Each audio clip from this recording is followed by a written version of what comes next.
Hannah Lamumi asks, what barriers have you seen that prevent people from starting a business? This is a great question because there are so many people with ideas in their brain. There are so many people with things that they want to do. What is it that stands in their way from actually building the business?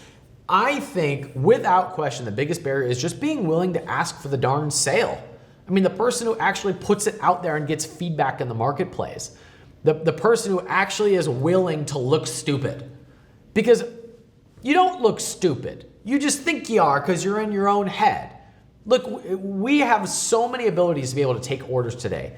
You can put up a Kickstarter and not even have the product done and take an order. You can pre-sale products. You could talk about a product on Facebook and get people rallying behind it that are just your friends and coworkers that believe in what you want to do. You can pull out your phone and have it go viral.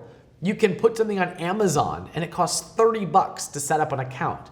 There is more opportunity now for you to be funded, for you to have a prototype, for you to pre-sell your product, for you to get it out there than ever before.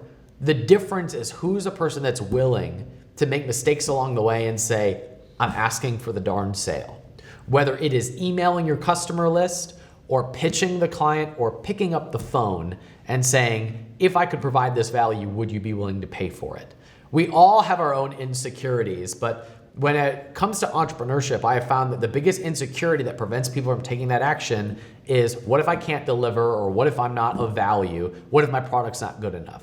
So we sit there tweaking and testing and polishing something that we haven't even got real feedback on. Ask your market what it wants, give them that, get feedback and adjust. You can do it profitably if you're just willing to ask for the sale. The second thing that I think is kind of a barrier to business is some sort of distribution. There's a perception of a lack of distribution, and I think we can hack this a little bit. I call it audience building. If you do nothing more than pulling out your phone, talking about your product, showing a demo of your product, advertising that product with like $100 as a boosted Facebook post, which wouldn't be ideal, but it would be something. We would get at least a few thousand views on something like that. And then we sent them to a page that collected an email address that said, get notified when it's ready.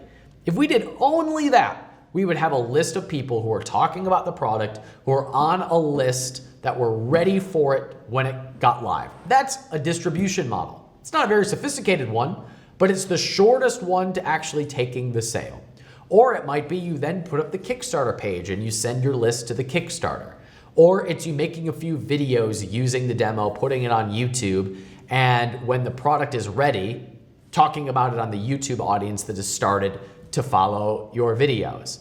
So what is your distribution model for getting a product out there? For some people, it's Amazon listings and then ranking them for keywords. But is there a way that you can control a bit of the conversation so that when it's ready to launch a product or a second product, you can pull a lever and get it out there?